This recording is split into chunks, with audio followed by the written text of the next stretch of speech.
The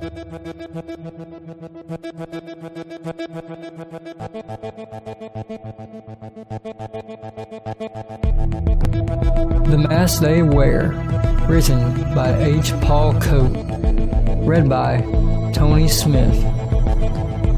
Inspired by true stories, you will get a chance to hear many tales about the girls who get abducted, their journey through a twisted and depraved world, and about a close-knit team of human trafficking lords, some that may still be in the market today.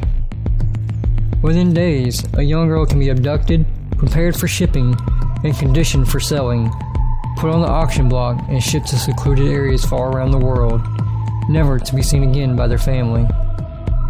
After being sold to a buyer, the victim is mixed in with the other girls into the deepest and darkest areas of the world, making it difficult or impossible to escape from their pimp. When the girl becomes unpopular with the clientele, or may be unreliable doing their duties, they sell or trade and buy another teenage girl to take her place, as if they were no more than used cars at a car lot. They are sold or traded to brothels, or maybe for a general house, as a slave girl for cleaning and doing other duties, a concubine, a sex slave, maybe a prostitute, maybe getting money off the streets for their pimps. When they become unreliable, they could be sold for body parts. Your friend or a family member may get one of their kidneys. Going once, going twice, sold to the highest bidder for $15,000, with no questions asked. This is an action-packed thriller with suspense and some horror. Warning: has strong, violent language. Not designed for the young readers. Must be 18 or older.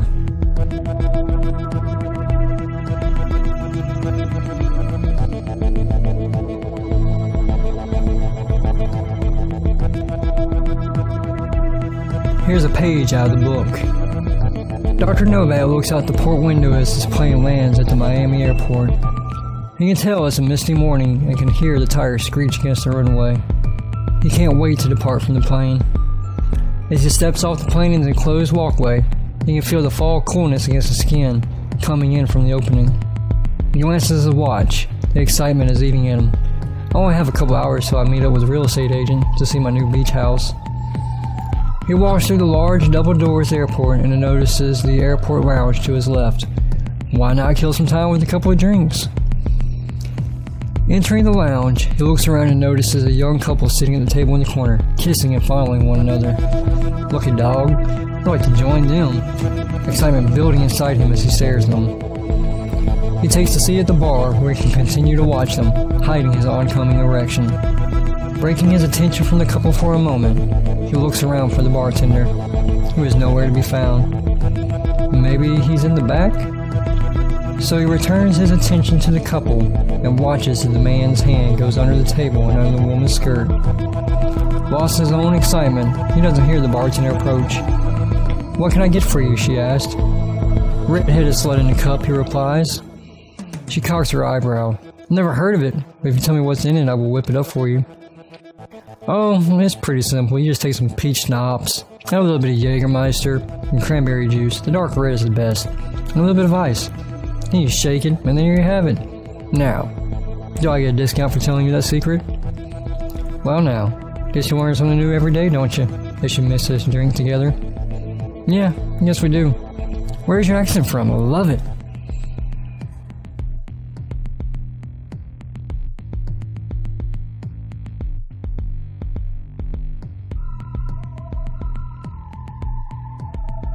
Here's another page out of the book. After 3 hours pass, the guy asks, "Which dock are we going to land at?" "It must be the one near his beach house." When the plane lands and idles his way to the boat dock, the men grab her up and put her in the back of the van. Then they drive to the far side of town into a warehouse. They get her out of the van and put her in a large room under the floor with the others. Kathy sits there for a little while, crying, worried about what happened to her. She hears another girl. "Hold on. Let me get that sack off your head. Don't worry, they're not going to kill you. As I understand from listening to them, we're going to be sold to someone at auction. I don't know what for. As I understand it, we could be sold as house girls, doing anything under the sun, including cleaning. Or as prostitutes, laying on our backs for 12 to 15 hours a day, making them a living. There's a lot of money to be made in prostitution." Kathy sits there, shivering from the fear of not knowing. She looks around and sees 7 or maybe 8 girls. Some of them look Spanish, or maybe from the United Kingdom. Most of them looked American. She begins talking to the girl sitting next to her against the wall. "What happened? What is your name?" "My name is Kathy." The girl looks up at her. "Annalene? When I was abducted, they gave me something to put me to sleep. When I woke up, I was laying naked on the floor of the shower, with whip bruising and severe pain inside. I was curled up in a fetal position. Cold water from the shower ran off down my head. As I went to move my head to look around, I noticed blood slowly trickling off my leg. I had apparently been raped by that Albanian man that had abducted me earlier in the night. I was in a strange place I had never seen before." Kathy turned her head to look up and notices a heavy-set woman standing over her, cursing them and laughing maniacally. She begins whipping Annalene again with what looks like a TV cable. Kathy learns from the other girls that this is standard routine with them. They whip us to make us obedient for the new owner, ready for the next client. Whipping you in the shower will reduce the swelling of the welts. The swelling needs to go down. Then the girl tells Kathy, "When I first came in, I put up quite a fight. They do this to break your spirit down." Then she added, "I heard the abductors talking, saying they had you in an apartment in Galway City. You was number 20 for their newest sex trafficking victim." Then the girl tells Kathy, "When I first came in, I put up quite a fight. They do this to break your spirit down." Then she added, "I heard the abductors talking, saying they had you in an apartment in Galway City. You was number 20, their newest sex trafficking victim. They said they see you walking 6 hours earlier down the street, 800 kilometers from North London." Annalene went on, "Originally from Romania, I moved there to start studying nursing. I had a part-time job cleaning offices, and a second job waitressing in a nearby cafe, trying to save money for my nursing books. I moved into a house just a few weeks earlier. All the rooms were rented out to different Eastern European girls. The landlord was also Romanian, but I felt close to the girls like I was at home. A year later, I had enough money saved up and enrolled myself into college." Thanks for listening. The book will make enjoyable reading for hours upon end.